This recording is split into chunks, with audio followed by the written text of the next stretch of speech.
pergi dari rumah. Hingga gak tahu mau kemana. Yang penting saya bisa bebas. Saya gak mau terus-menerus disalahkan. Mereka pikir saya ini masih anak kecil. Saya gak takut sama hantu, gak takut sama genderuwo.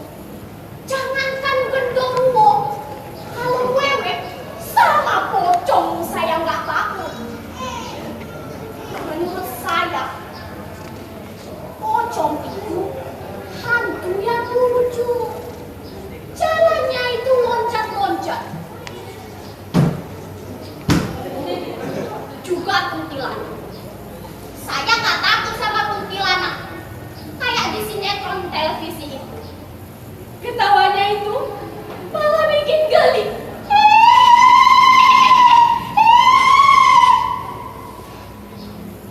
Saya bukan penakut. Tapi kok kayak ada kuntilanak beneran ya. Rasanya seperti ikut uji nyali.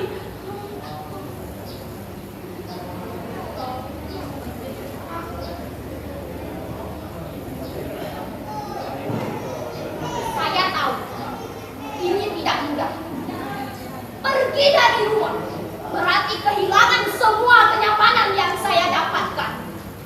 Justru selama ini saya merasa lembek, saya merasa manja karena kenyamanan yang saya dapatkan. Saya ingin tantangan, makanya saya memberontak. Bukan hanya di rumah, tapi juga di sekolah. Banyak yang bilang saya ini suka buat masalah, keras kepala, suka memberontak. Ya harus, saya nggak mau hanya jadi murid yang asik manis duduk di kelas, mangut-mangut ketika guru menjelaskan pelajaran.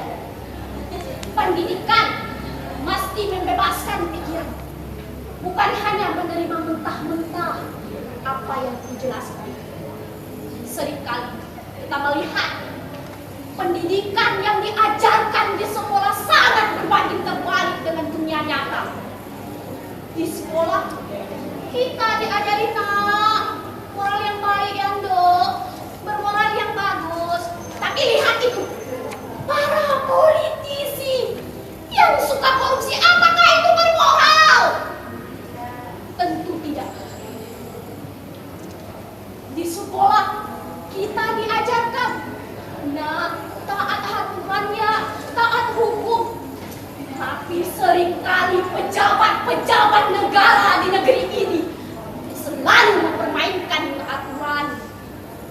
Hukum hanya jadi alat kekuasaan. Saya tidak bisa diam. Saya harus melawan. Walaupun saya harus menerima resiko paling pahit, bahkan jika saya dikeluarkan dari sekolah. Itu pilihan. Belajar tidak hanya di sekolah. Banyak tokoh-tokoh pahlawan zaman dahulu tak sekolah. Tapi dengan rajin membaca, mereka guncangkan dunia.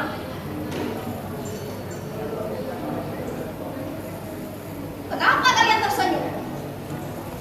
Kalian gak percaya kalau saya ini suka baca? Saya ini suka baca. Pemberontak harus punya otak. Makanya saya suka baca. Saya suka baca buku filsafat, suka baca buku sejarah, kadang novel atau puisi. Saya juga suka baca buku cerita detektif, cerita silat. Oh, kalau cerita porno di internet, saya enggak. No way! Ya, hanya baca sesekali lah. Membaca membuat saya terbebas dari kerangka. Membaca membuat saya berani mengguncang dunia. Saya akan lawan semua kebobokan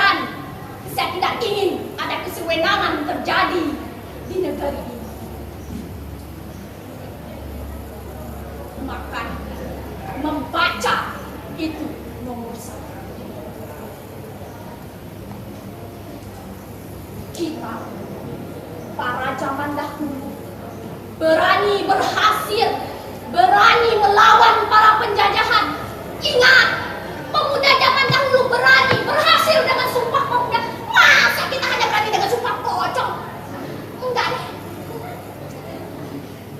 Generasi muda itu harus jadi agen perubahan, bukan hanya sibuk dengan agen pulsa. Saya sangat kagum dengan tokoh-tokoh besar Soekarno, Che Guevara, Napoleon, Steve Jobs. Mereka berhasil mengguncangkan dunia. Saya jadi keingat pidato Bung Karno yang selalu berapi-api.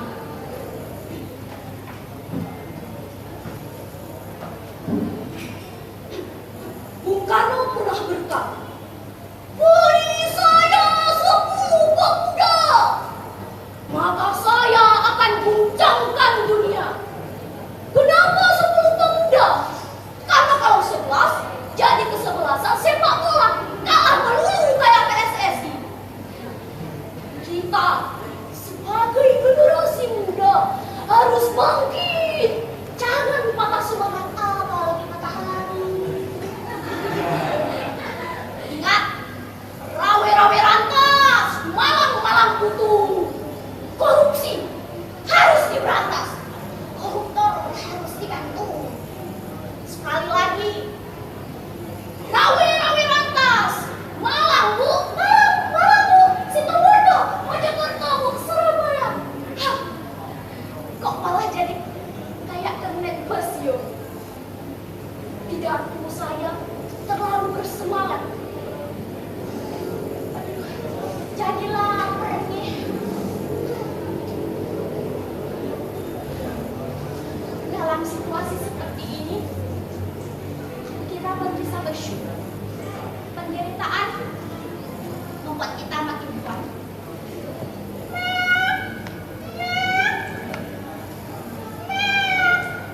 Push, kamu lapar, Push. Ini buat kamu. Ini memang buatnya buat kamu. Emang haknya kamu, Push. Kamu nggak boleh makan yang bukan hak aku. Kebaikan mesti dimulai dari diri sendiri. Nggak boleh egois, nggak boleh mementingkan diri sendiri. Ini Push, dimakan. Terus dimakan ya, Push. Saya nggak boleh serakah. Kalau saya serakah, apa bedanya saya sama politisi yang selalu saya urus itu? Kadang saya heran, kenapa generasi muda seperti saya selalu disalahkan? Disangka suka bukan kono, suka bikin tulah. Tapi lihat, para politisi yang selalu buat ribut di sidang-sidang parlemen, mereka selalu buat gaduh, berbeda pendapat, berdebat. Sepertinya yang namanya anggota dewan itu boleh beda pendapat, asal jangan beda pendapatan.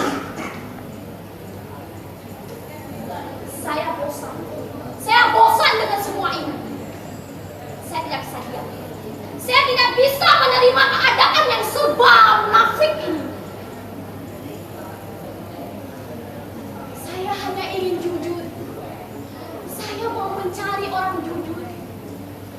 Mencari orang jujur sangat susah di era globalisasi ini, di negeri bumi tercinta ini. Lebih gampang mencari jujur kacang hijau. Itu si bubur. Kalau lagi makan bubur, teringat cowok yang saya taksir. Wajahnya, wow, manis sekali. Matanya seperti mata bola kucing. Saya sangat membanggakan dia. ingin berjodoh dengannya.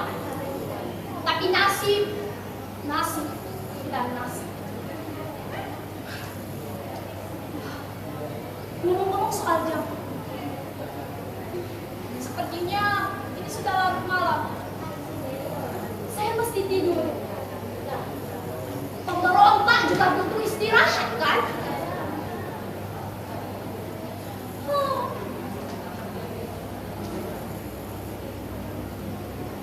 Saya mesti tidur di mana ya? Banyak nyamuk. Bau pusing. Beda jauh sama kamar saya yang ber-AC. Aduh, pengen kencing lagi.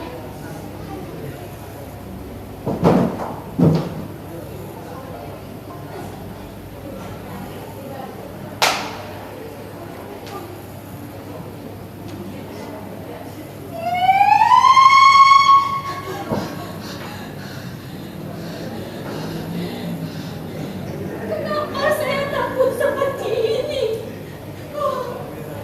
Baru saja terpojok, sudah dihantui mimpi buruk.